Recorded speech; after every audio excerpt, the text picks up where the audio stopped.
evening mga ka-scanner. Meron akong ipapahagi sa inyo. Isa sa mga problema ng mga motorcycle taxi rider pagdating sa booking. Usaping booking. So maraming problema dinaranas ang mga motorcycle taxi rider. Isa lang to, ipapakita ko sa inyo sa video na ito. Maraming karanasan. Tuloy hindi ito ang una, maraming karanasan pero ngayon ko lamang ibabahagi. Ang mga ganitong karanasan ng mga motorcycle taxi rider. Yung no-show na pasahero kanilang booking. Una, bakit problema? Problema ito sa mga motorcycle taxi rider kasi una, pagpunta pa naman sa pick-up station na kumukonsong muna ng gas yung motor na gamit ng rider. Pangalawa, yung oras na nawawala sa rider sa pag-aantay sa pag-aantay sa pasahero.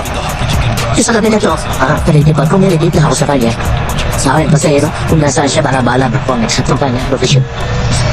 Dito naman ako kung saan siya nakapin pero wala akong makita ang nag-aabang na rider. Instinct naman yun sa mga rider kung papunta nila sa pick-up profession. Notice na kagad nila yan kung meron talagang taong nag-aabang ng rider o wala. Sa mga oras nito, wala akong nakikita na nag-aabang na rider. Napatuloy akong nakikipag-communicate sa kanya. Kasi, tama naman na akong pinuntahan base sa booking kung saan nakapin yung kanyang booking. Pero wala talaga kumakita ang tao na nag-aabang. Instinct naman yun sa mga rider pagdating sa pick-up location, makikita nila kung mayroong taong nag-aabang ng booking o rider. Dito, pinili ko ng tawagan siya para malaman na eksaktong lokasyon kung nasaan siya.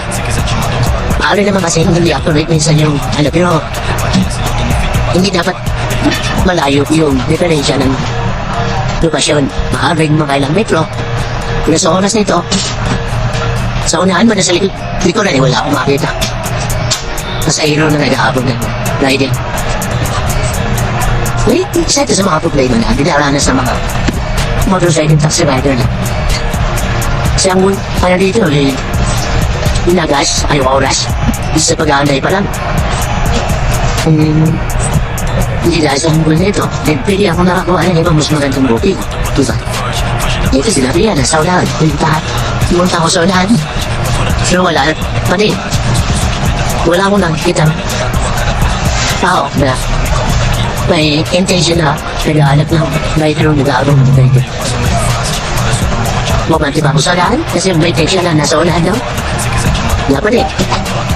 So dito lang sa parte ito ng SMS na nga po pwedeng abang kasi yung papasok sa mismong SMS na sarado na. So wala naman siyang boundaries na pwedeng pagantayan kung hindi dito sa part na ito. So wala pa rin ako nakikita ng tao na dito nag-aabang ng rider. Wala talaga. Dito sinubukan ko pang bumalik, ginapang ko pabalik para lupait ko talaga kung nasaan siya. Bibit ba ako ulit? Dito yung mahirap sa mga ganito na.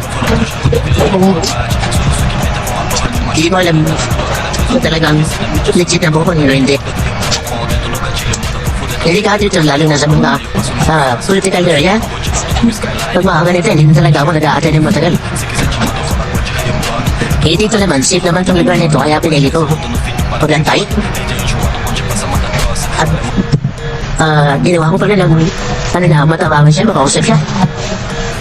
Pero ang hirap dahil siya sumasagot Isang beses lang siyang nag-reply nasa unahan, pero yung pinantahan natin yung unahan na sinasabi niya wala.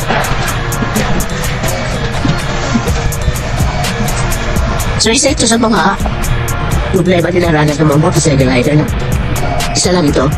Sa mga susunod natin booking, papakita natin yung mga iba pang problema dinaranas ng mga motorcycle rider.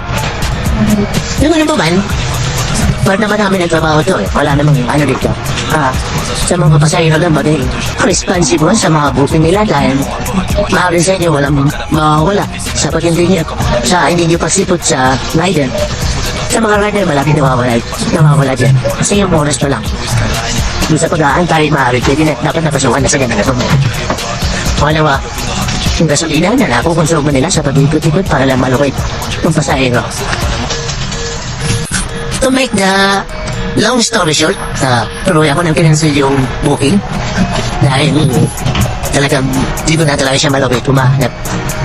So, hopefully, yung ibang mga tumatangkay sa motorcycle taxi, maging responsible sa mga booking nila. Dahil, permission talaga ito sa mga motorcycle taxi rider. Maraming salamat sa tulong. So, like and share naman ang ating video na ito. Please follow and subscribe sa aming mga social media account. Maraming salamat sa mga taga-suporta ng page natin. Hanggang sa muli, follow for more.